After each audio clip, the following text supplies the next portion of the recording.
Arditën ai solli nga procesi I votimit në veri, ndërkohë Besjan? Ashtu si që paralajmërove edhe ti, bashkë në studio jemi me profesorin dhe drejtorin e Institutit Oktapos, Arben Fetoshi. Profesor, çyshe ke pa deri tash procesin zgjedhor? Fillimisht, përshëndetje dhe më lejoni që t'ju përgëzoj për punën e madhe, jo vetëm ju si Kohavizion, por të gjitha mediat në vendin tonë, sepse tashmë kemi bërë një traditë edhe të mbulimit e raportimit shumë intensiv për ditën më të rëndësishme të demokracisë. Dhe shpresoj që edhe orët e mbeturat përmbyllen ashtu si që ka fillu dita e sotme në Kosovë, me mbarvajtje që nuk e cenon rënd shprehjen e vullnetit të qytetarëve të Kosovës në këtë ditë të rëndësishme të demokracisë, pavarësisht se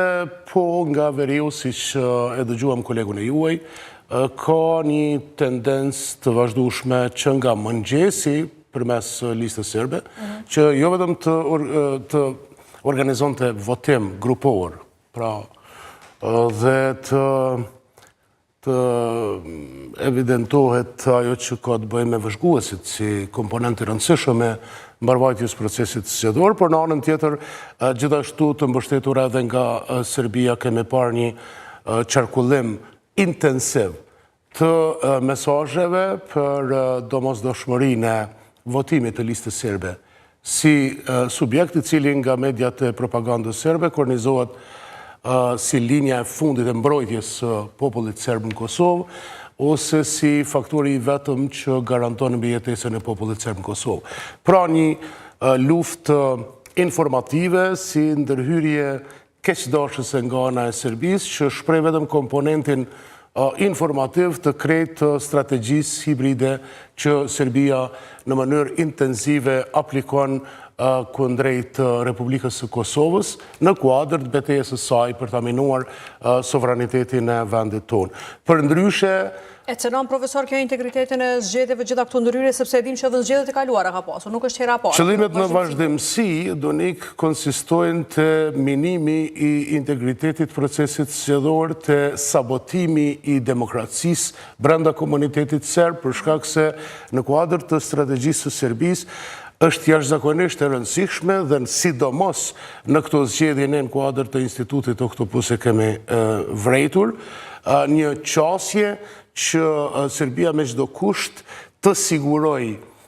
homogenitetin e komunitetit serb të lidhur me listën serbe si instrument I Beogradit, me qëllim përkatësisht me dy qëllime. Qëllimi I parë që nëpërmjet listës serbe të imponohet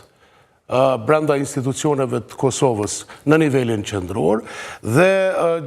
qëllimi I dytë që të përcillet mesazhi I mos integrimit të qytetarëve serb në Kosovë.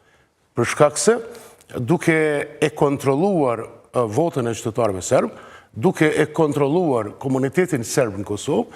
Beogradi e kthen atë në një mjet, në një instrument, në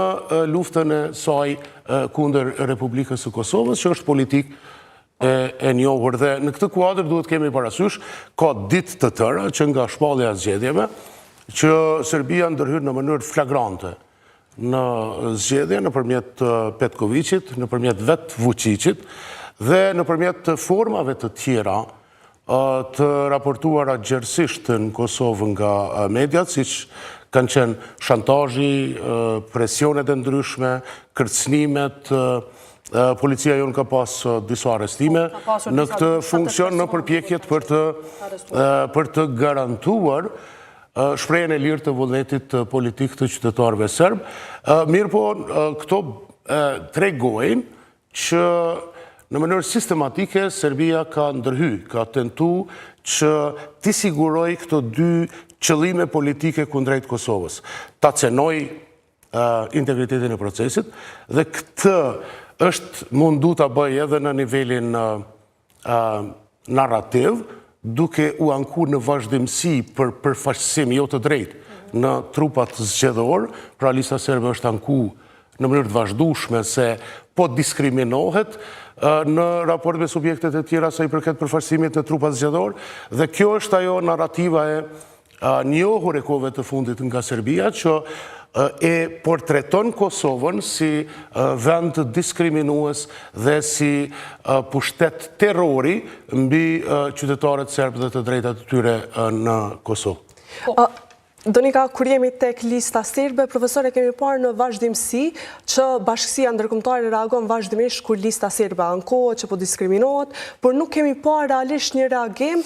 për gjitha këto ndërhyrjet e Serbisë brenda procesit zgjedhor në Kosovë. Nuk kemi parë ndoshta reagim kështu të tekstueshëm se dalin her pas here me deklarata. Sa ju kujtohet, ambasadori gjerman ka pas një deklarat ku i bënte thirrje Serbisë që të ndërpres ndërhyrjet zgjedhore në Kosovë, por përgjithsisht kjo shpjegohet me strategjinë e bashkësisë ndërkombëtare që ne e kemi trajtu si qasje levatuese ndaj Serbisë në kontekstin e interesave gjeopolitike që lidhen me luftën në Ukrainë. Për shkak se në përgjithësi faktorët perëndimor janë qasë fuqiqit dhe Serbisë në domenin e asaj që njihet si stabilokraci, pra për ta mirëmbajt situatën në Ballkanin Perëndimor dhe gjithmonë përpjekjet që gradualisht të sigurojë një shkputje nga orbita ruse e Serbisë. Kjo pastaj ka bërë që të kemi një levatim pak më shumë se ç'duhet për regjimin e Beogradit, jo vetëm në raport me Kosovën, por në përgjithësi, sepse ndërhyrjet e Serbisë janë minuese në krejt rajonin, pra mos të kufizohemi vetëm në rastin tonë. Normalisht që betejë më agresive e Beogradit zyrtar ka të bëjë me Kosovën, mirë po në anën tjetër ju 2 ditë më parë e pat një tendencë të Serbisë që nëpërmjet mercenarëve të infiltrohej për ta minuar samitin e Ballkanit Perëndimor e Bashkimit Evropian me Ballkanin Perëndimor në tivot të Malit të Zi, dhe krejt këto janë në kuadër, pra kur dështuan atje pastaj inskenuan atë përpjekjen përmes kryetarit të Mitrovicës Veriore me atë simbolin e qytetit të Mitrovicës. Pra, krejt këto janë në kuadër të një strategjie e cila tashmë ka marrë për masa rajonale nga ana e Serbisë për ndërhyrje në funksion të projektit saj hegemonist që quhet Dhe Vota profesor, Serbe. a jemi duke dështuar me institucionet e sigurisë për parandaluar këto ndërhyrje, apo ka një luftë madhe hibride dhe gjitha këto ndërhyrje nuk mund të parandaluhen shumë lehtë, sepse ne e pam që një ditë më parë edhe prokuroria dhe policia reaguan dhe thanë që ka ndërhyrje nga jashtë. Problemi është pse nuk po ndalen këto ndërhyrje. Ka ndërhyrje, ka pas ndërhyrje, Donik, duhet ta kemi të qartë. Në vazhdimsi në proceset zgjedhore në veçanti, për shkak të rëndësisë që kanë proceset zgjedhore, pra mos të harrojmë, në vendet demokratike dita e zgjedhjeve është dita më e rëndësishme, për shkak se sovrani i prodhon institucionet demokratike. Dhe në qoftë se në këtë ditë ndërhyrjet armiqësore kanë sukses, atëherë normalisht që e ka arrit objektivin për ta minuar një vend të caktuar, një aktor armiqësor. Këtë e kemi pa nga Rusia, këtë e shohim rajonin tonë përmes Serbisë dhe nuk do të vazhdojmë të ballafaqohemi me ndërhyrjet e Serbisë, mos të harrojmë, sepse ne ende kemi një konflikt të pambyllur me Serbinë, dhe normalisht edhe në nivelin evropian edhe në nivelin ndërkombëtar, Serbia në vazhdimsi përpiqet që Kosovën ende ta trajtojë si çështje të hapur, të mos e njoh realitetin e ri gjeopolitik në Ballkanin Perëndimor me Republikën e Kosovës brenda. Në këtë kontekst duhet ta kemi parasysh vazhdimisht betejën për ndërkombëtarizim të interesave të saj përmes Këshillit të Sigurimit në OKB, ku e ka Rusinë dhe Kinën si mbështetje, dhe po ashtu përpiqet të përfitojë me atë që njihet si politika e dy karikeve, që në njërën anë i thellon marrëdhëniet me Rusinë dhe Kinën, në anën tjetër shtiret dhe kamuflohet në kuadër të procesit të integrimit evropian, sepse përfitimet donë me i pas të dy fishta. Por, kur gjykojmë që mund të kemi ndërprerje të ndërhyrjeve malinjet Serbisë në Kosovë, vetëm atëherë kur Serbia do të detyrohet ta pranojë realitetin politik të Ballkanit Perëndimor me Republikën e Kosovës si fakt të kryer, e ky proces më varet dhe po ndërlikohet gjithnjë nga faktorët të tjerë rrethanor, siç është tani për shembull pas fillimit të agresionit rus në Ukrainë, kemi pas një situatë të re që edhe Bashkësia Ndërkombëtare është qas pak më me ndjeshmëri Serbisë, dhe në qoftë se ose pse ne e gjykojmë si më agresive ndërhyrjen aktuale të Serbisë në Kosovë, ka të bëj me faktin që nga Shtetet e Bashkuara të Amerikës kohëve të fundit kemi një qartësi më të madhe të raportit të Serbisë me Kosovën. Kemi një qartësi më të madhe, e cila simbolikisht mund të argumentohet me propozimin në Kongresin Amerikan për antarësimin e Kosovës në NATO, me aktin autorizues të mbrojtjes kombëtare, me sanksionet të ndaj kompanisë naftës NIS në Serbi, dhe me një varg elementesh të tjera që Serbinë e bëjnë jo rehat në kontekstin aktual zhvillimeve në rajon, dhe kjo është arsyeja pse Serbia pastaj ka zhvilluar një strategji hibride rajonale të ndërhyrjeve, siç e përmenda përpjekjen për të ndërhyrë në Tivot, në kuadër të interesit saj që ta lën hije rëndësinë që ka pas samiti i Bashkimit Evropian me Ballkanin Perëndimor, për shkak të asaj nismës së re të kancelarit gjerman dhe presidentit francez për një përshpejtim të reformave të rajonit tonë në kuadër të integrimit evropian. Pse sqaruar kjo, edhe për shikuesit e juaj, për shkak se Serbia, ju e dini, ka disa muaj që ka orkestru një ndërhyrje tjetër në Maltëzi nëpërmjet një përfaqësuesit saj që është Knežević në komunën e Zetës atje, përmes një votimi për tërheqjen e njohjes së malit të zi për Kosovën. Dhe kretë këto veprime ose aktivitete hibride kanë të bëjnë me krijimin e një perceptimi që i gjithë rajoni Ballkanit Perëndimor është i pa definuar plotësisht, nëse në këtë rast e kemi parasysh edhe ambicjen e Serbisë për Republikën Serbe në Bosnjë-Hercegovinë, përmes Dodikut, nëse e kemi parasysh gjithashtu orkestrimin e mbështetjes për Vučićin në Maqedoninë e Veriut, në Kumanov, Shkup e të tjerë, dhe ideja është që nëpërmjet kësaj strategjisë hibride, Serbia përpiqet ta ngrisë në nivel rajonal një perceptim që rajoni është i pa definuar dhe të gjitha konsistojnë të projekti i botës serbe. Mos të harrojmë që koncepti i botës serbe ka ardhur me njëherë si replikim i konceptit të botës ruse, që është projekti ekspansionist i Vladimir Putinit. Po, dhe profesor, sa është i bashkërënduar rajoni për të luftuar këtë luftën edhe këtë perceptimin që po tenton ta shtyjë Serbia përpara tani? Sidomos nëse e analizojmë edhe marrëveshjen e Kroacisë, Shqipërisë dhe... Pikërisht, atë po ta në ndërmend, sepse ta zëm në raport me këtë që sapo e përmende Doni, ka pas një propagandë tepër agresive të mediave të Serbisë për ta kurnizuar këtë marrëveshje si kërcënimin më të madh ekzistencial për Serbinë. Mirë po, në qoftë se në vitin e kaluar në Moldavi kemi pas një shembull të suksesshëm të qëndrueshmërisë demokratike kundrejt ndërhyrjeve malinje, nga ana e Rusisë, dhe në qoftë se këto ditë kemi pas një neutralizim të suksesshëm të ndërhyrjeve destabilizuese të Serbisë në Maltëzi në prag të samitit të Bashkimit Evropian me Ballkanin Perëndimor, unë besoj që edhe të gjithë rajoni dhe në veçanti institucionet e Kosovës tashmë kanë manifestuar kapacitetet e duhura që të përballen me rreziqet që projektohen me ndërhyrjet e tilla malinje. Profesor, ne dim që nevojitet një inteligjencë bajage sofistikuar për të luftuar dhe pa ndaluar këto ndërhyrje, apo jo? Unë besoj që në veçanti Donik viteve të fundit, në qoftë se i referohemi rasteve të arrestimeve të rrjetit spionazhit, në qoftë se referohemi efikasitetit të institucioneve tona të sigurisë në verinë e vendit për kapjen e arsenalit të armëve e mjeteve të tjera, besoj që kemi të bëjmë me një efikasitet lartë, një sukses në veçanti nga Agjencia e Kosovës për Inteligjencë dhe një koordinim institucional i duhur i institucioneve të sigurisë për të neutralizuar rreziqet që vijnë nëpërmjet këtyre aktiviteteve hibride. Në anën tjetër, s'do mend që Kretë këto duhet i kemi parasysh që kanë të bëjnë edhe me koordinimin e vazhdueshëm me partnerët ndërkombëtar, sepse në veçanti në segmentin e institucioneve të sigurisë, ju e dini që kemi pas një mbështetje të shumanshme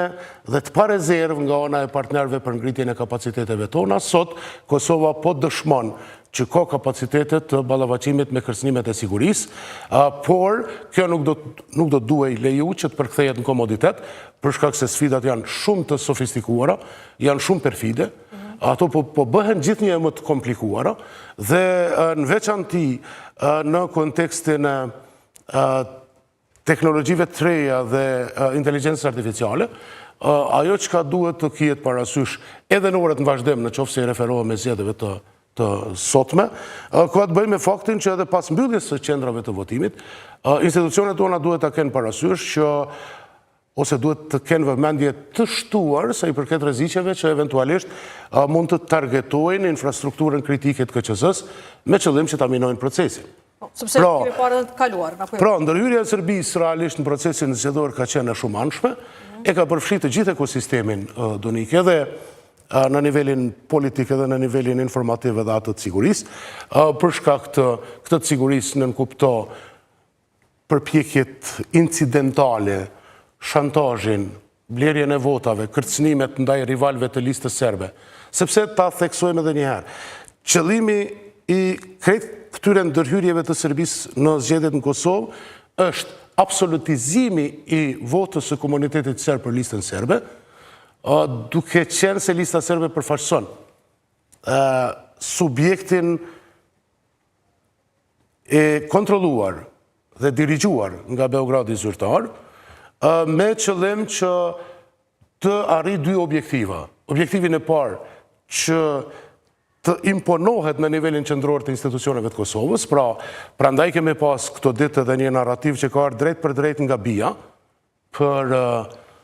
ministrin Nenad Rashić, si rivali i listës serbe, që e kornizon me termat më negativ të mundshëm, duke e cilësuar edhe tradhtar edhe njeri vegël e Kurtit, vegël e shqiptarve, njeriu që asnjë vot nuk guxon t'i shkojë atij e të tjera, pra me qëllim që të nxitet sentimenti nacionalist për mobilizimin e komunitetit serb me listën serbe në mënyrë që t'i garantohet Serbisë vazhdimi i kontrollit mbi komunitetin serb. Vazhdimi i kontrollit mbi komunitetin serb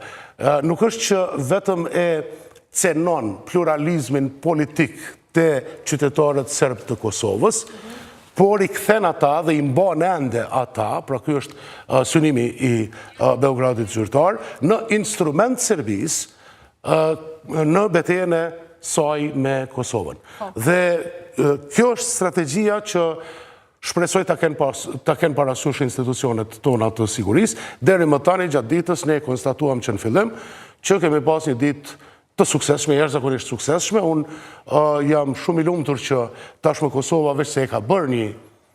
tradit të standardit të zgjedhjeve të lira dhe demokratike të vlerësuar edhe ndërkombëtarisht, dhe në anën tjetër ne në këto zgjedhje nuk kemi pas mision vëzhgues të Bashkimit Evropian, por në zgjedhjet e kaluara ju e dini që edhe në nivelin e Bashkimit Evropian edhe institucionet tjera ndërkombëtare e kanë konstatuar ndërhyrjen e vazhdueshme të Serbisë në procesin zgjedhor në Kosovë. Dhe kjo është një prej segmenteve të domosdoshme, prandaj unë nisa me vlerësimin për punën e juaj për shkak se ekspozimi i ndërhyrjeve të Serbisë është një prej aspekteve më të rëndësishme që jo vetëm i vetëdijson qytetarët sa i përket kurtheve të manipulimit, por edhe e rrit qëndrueshmërinë demokratike të shoqërisë të shtetit tonë në raport me ndërhyrjet e jashtme. Kjo është sot sfida më e madhe, jo vetëm për Kosovën, por për të gjitha demokracitë në Evropë. Atëherë, profesor, kërkoj mirëkuptimin tuaj, do shkojmë edhe me një lidhje direkte dhe pas kthehemi me diskutimin. E kuptueshme. Po, jemi bashkë me kolegën tonë Vlera Mehmeti, e cila lajmërohet nga qyteti Gjilanit. Do të lidhemi për të kuptuar se në cilën qendër është dhe më të rejat prej asaj komune. Vlera? Po, përshëndetje Besiona për ju në studio dhe për gjithë shikuesit e Koavizionit. Po lajmërohemi përsëri nga komuna e Gjilanit. Aktualisht jemi në bibliotekën Fan Sënoli, e cila është qendër me kusht. Në këtë qendër, gjithsej deri më tani kanë votuar 158 persona me kusht. Njëra nga to është bashkëbisedusja që e kam pranë, zonja nderuar, e cila do të na tregoj sepse kësaj here ka zgjedhur të votojë në një qendër me kusht dhe ju ndoshta në qendër të rregullt. Përshëndetje. Se unë jam nga Peja, edhe jam e martuar në Preshevë, edhe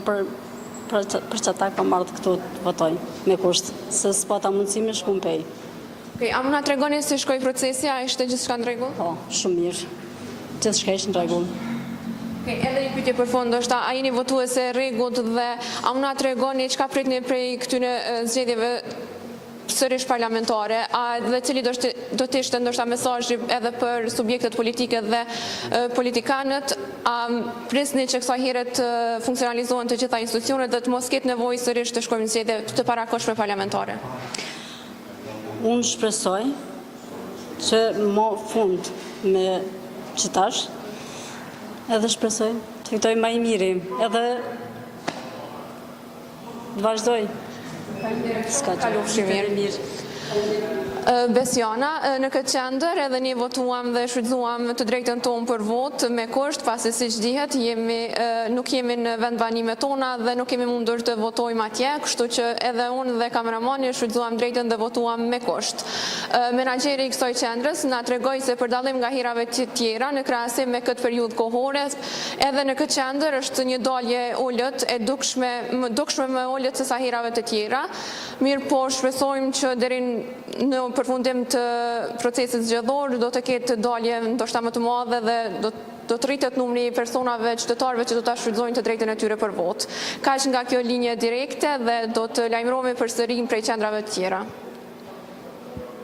Faleminderit shumë Vlera për gjitha informacionet që na i solle, gjithashtu edhe ne prej studios i inkurajojmë të gjithë qytetarët që të dalin dhe ta shfrytëzojnë të drejtën e tyre demokratike për votë, pasi është edhe mot i mirë, por kur jemi te dalja e ulët profesor, i pam edhe të dhënat dhe shifrat e Komisionit Qendror të Zgjedhjeve, po ashtu edhe intervistat nga terreni të cilat po i sjellin kolegët tanë.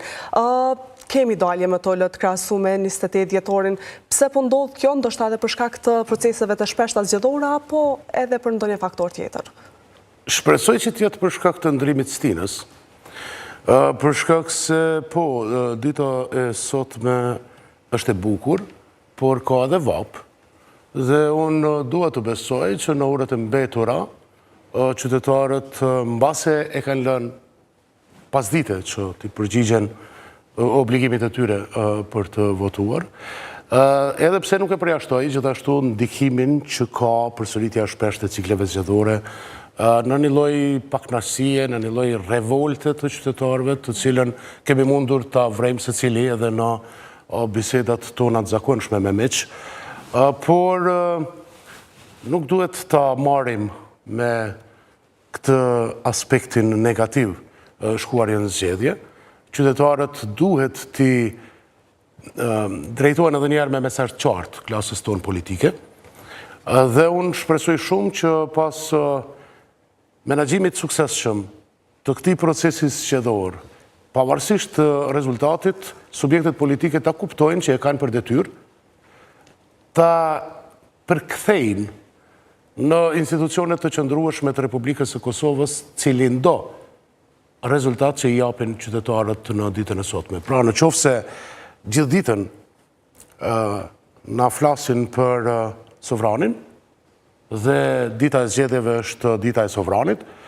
pastaj klasa politike ka për detyrë që shkallën e besimit që qytetarët u japin atyre në ditën e zgjedhjeve ta përkthejnë në interesin më të mirë të qytetarëve dhe të vendit, duke i formuar sa më shpejt institucionet dhe duke mos lejuar që nëpërmjet atij diskursit politik polarizues të provokojnë emocionalisht mobilizim të votës për subjektet e tyre politike. Këtë e kanë bërë në disa cikle zgjedhore, unë shpresoj shumë që tashmë do duhet të ndërgjegjësoheshin që pas datës 7 qershor, subjektet politike në Parlamentin e Kosovës e kanë për detyrë të mos e shohin me barjera procesin vazhdim, por ta respektojnë vullnetin politik të qytetarëve të Kosovës dhe t'i qasen formimit sa më të shpejt të institucioneve me qëllim të adresimit të suksesshëm sfidave të mëdha që ka vendi, edhe në kontekstin e integrimeve euroatlantike, edhe në kontekstin e betejës me Serbinë për cilën folëm, edhe dialogu i Brukselit e një varg sfidash tjera të jashtme, duke mos i përjashtu edhe të brendshmet, Donik, sepse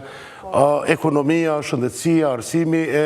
përplot sfidat e tjera të cilat kërkojnë një qasje më intensive dhe më vizionare të institucioneve të vendit. Profesor, ne mund pajtohemi që në këto 2 vite fundit nuk kemi parë një klasë përgjeshme. Si duhet të emancipohet kjo klasa e përgjeshme politike, sepse vetëm përgjithësi nuk kanë treguar. Duke që më shumë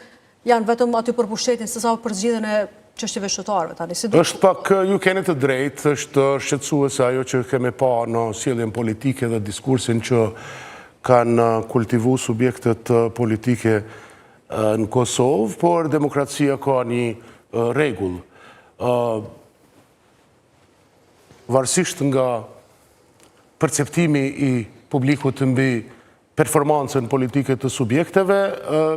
pasohet me ndëshkim ose shpërblim në ditën e zgjedhjeve. Natyrisht, ne po jetojmë ndoshta një situatë pak më komplekse edhe në kuptim të informacionit dhe të mënyrës se si receptohet mesazhi politik sot në epokën e post-truthit që i themi në studimet e komunikimit, për shkak se njerëzit duke pas parasysh gjithë të ekspozim të madh ndaj medjave,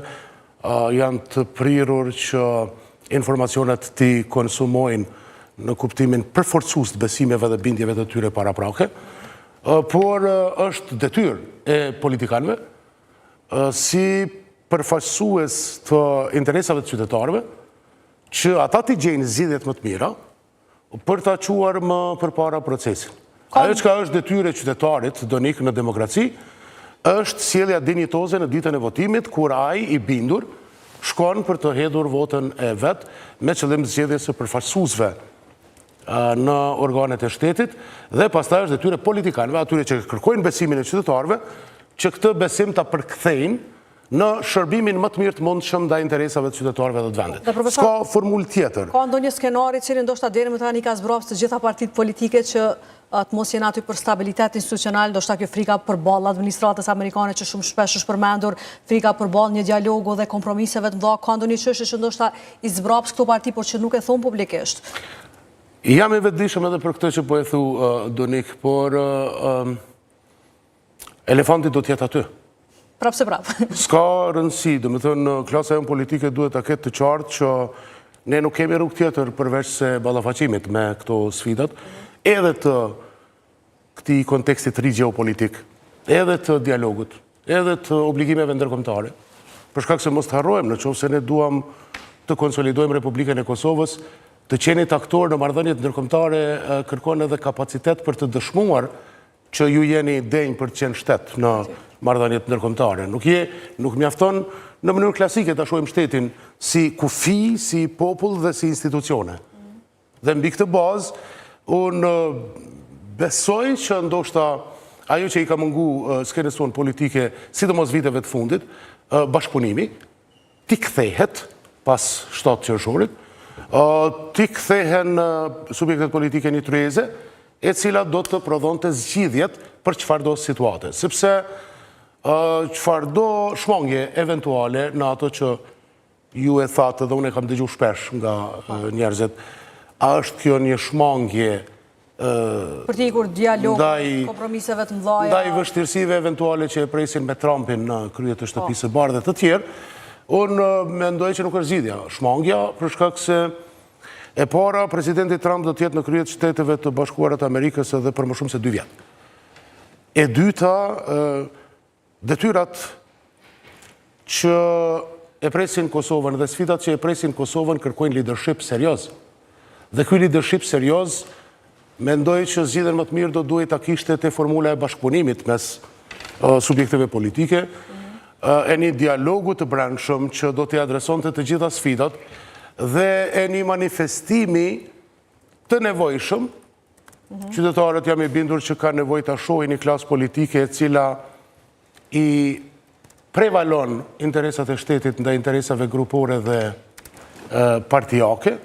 e në këtë kuptim, në qoftë se udhiqen nga këto parime, jam i bindur që Kosova do të ecë me hapat shpejt në zgjidhjen dhe përballjen e suksesshme të gjitha sfidave, edhe të sigurisë edhe sfidave të tjera në konsolidimin ndërkombëtar që e presin ato. Atëherë, profesor, faleminderit sot që ishe këto me analizën. Faleminderit juve. Faleminderit shumë. Shpresoj që ta kemi një ditë të mirë të suksesshme dhe institucione sa më shpejt që është e mundur pas ditës së sotme. Faleminderit shumë. Dhe tani pas kësaj interviste është koha për të dëgjojmë së bashku deklarimet e liderëve sot pasi votuan. Sa më e lartë të jetë dalja e qytetarëve në zgjedhje, aq më i madh është legitimiteti i institucioneve dhe aq më solid stabiliteti i tyre. Sot vendosin ata që votojnë, prandaj edhe u bëj thirrje qytetarëve të Republikës Kosovës që ta ushtrojnë të drejtën e tyre demokratike, ta përdorin mundësinë qytetare të përsaktohen për përbërjen e ardhshme të Kuvendit të Republikës në legjislaturën e 11. Bashkë me familjen time, por sa shfryzum të drejtën tonë për të votuar, i ftoj gjithë qytetarët e Kosovës me shfryzu këtë drejtë, me dalë me votu sipas bindjeve tyre politike, me votu mënyrë të lirë, mënyrë të qetë, mënyrë demokratike, ditë e bukur, me shfryzu këtë ditë me dalë me votu, sepse ne sot vendosëm për të ardhmen për 4 vitet e ardhshme. Siç e dini, zgjedhjet janë fest për popullin tonë, janë fest e demokracisë, e shprehjes lire, e vullnetit të popullit të Kosovës. Dhe tani, siç kemi dëshmuar tash e sa kohë, e fatkeqësisht shpesh kohëve të fundit, por fatmirësisht Kosova organizon zgjedhje të mira, të mbara dhe demokratike. Dhe sot presim këtë ditë mirë, të bukur, të kemi edhe zgjedhje të mira dhe demokratike. Sot është një ditë e mirë, më të mirë. I ftoj qytetarët e Kosovës me dalë me votu, me e marrë Kosovën në dorë drejta. Kosova ju përket vetë qytetarëve, edhe ata duhen me thonë fjalën e vet. Sot urimet gjithëve, shpresoj këto zgjedhje me sjellë ditë më të mira për Kosovën. Unë besoj që është jetike që pas debateve e fushatës që ka ndodhur, sa më shumë njerëz të shkojnë të kutitë e votimit, sepse sa më i madh numri i qytetarëve në kutitë e votimit, aq më e madhe garanca për demokraci.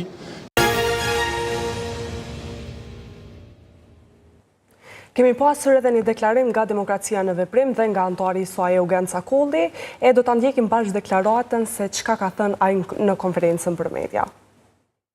Sa i përket votimit me asistencë, vlerësojmë që ky është prej elementeve ku është shënuar progresi dhe përmirësimi më i ndjeshëm në këtë proces zgjedhor, derisa në zgjedhjet e shkurtit të vitit 2025,